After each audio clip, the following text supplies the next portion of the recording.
Nah, lanjut ke masih membahas materi pengantar ekonomi makro yang keempat. Sekarang kita masuk ke pembahasan mengenai permintaan dan penawaran atau supply uang. Jadi permintaan uang itu definisinya adalah keinginan untuk memegang aset dalam bentuk uang oleh masyarakat pada periode tertentu.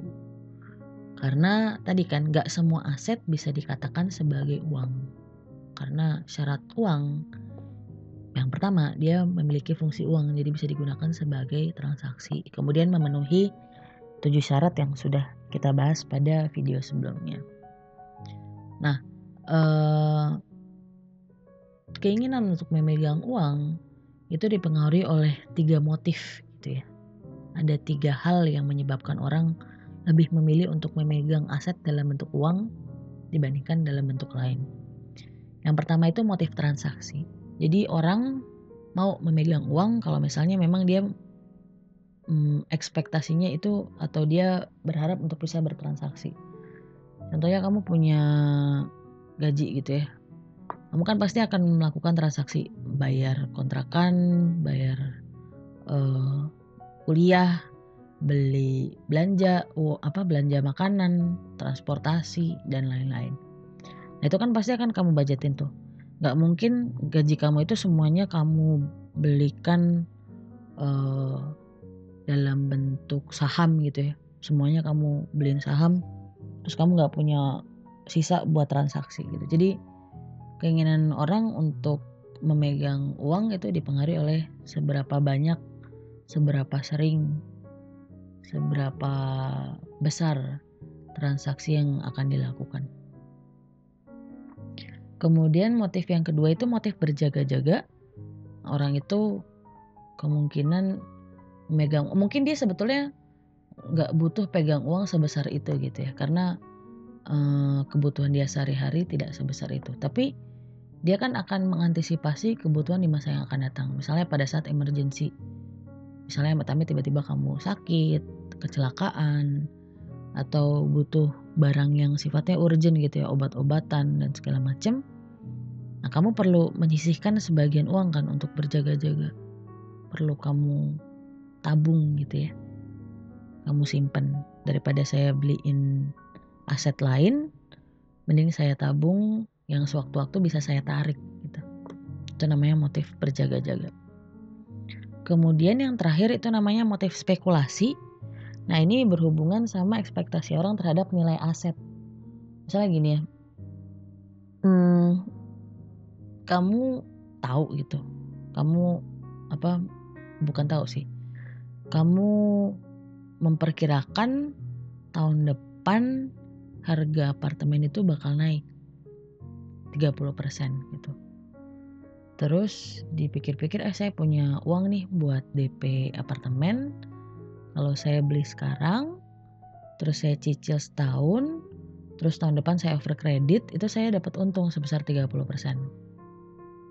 Jadi kamu memilih daripada kamu pegang uang tunai, kamu belikan aset lain yang menurut kamu akan menguntungkan di masa yang akan depan.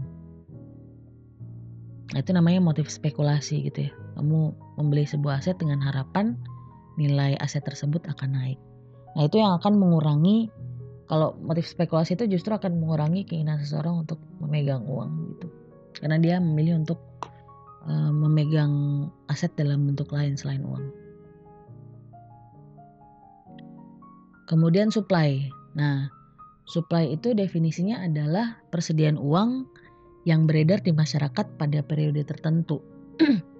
Jadi di dalam suatu perekonomian itu ada sejumlah uang yang beredar di masyarakat gitu ya.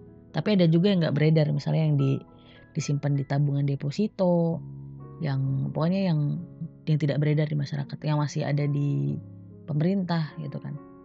Nah, supply uang itu ada 4 jenis, M0, M1, M2, dan M3. M0 itu semua total dari seluruh uang koin dan kertas yang beredar. Jadi dia, dengan kata lain, dia uang kartal gitu ya. Jadi uang yang bentuknya fisik, yang bentuknya koin sama kertas, itu yang definisi uang secara umum yang diketahui orang. Kemudian M1 itu M0, jadi sejumlah M0 ditambah dengan uang giral. Uang giral itu misalnya cek gitu ya. Cek itu kan kayak kalau kamu nulis cek sejumlah sekian, itu orang yang menerima cek bisa mencairkan uang tersebut ke bank. Gitu. M1 itu lebih tidak liquid. Liquid itu karakter dari uang ya. Liquid itu mencerminkan apakah uang tersebut bisa langsung dibelanjakan, bisa langsung digunakan sebagai transaksi. Yang paling liquid itu M0, ya kan, uang kertas langsung bisa dibelanjain kan. Kalau M1 itu harus ditukerin dulu tadi, misalnya cek harus ke bank dulu, ditukerin sama uang, baru kamu bisa melakukan transaksi. Atau misalnya uang giral itu juga bisa e-money gitu ya. E-money itu yang kartu yang di tap kalau kamu misalnya ke tol gitu, belanja di Indomaret, itu kan harus diisi dulu ya si e-money-nya. Jadi dia lebih tidak liquid dibandingkan dengan uang hard cash atau uang tunai. Atau e-wallet misalnya GoPay, OVO gitu kan. Itu uang giral ya. Atau misalnya kartu debit, kartu kredit itu juga termasuk uang giral. Kemudian M2 itu lebih tidak liquid lagi. M2 itu adalah M1 ditambah uang kuasi.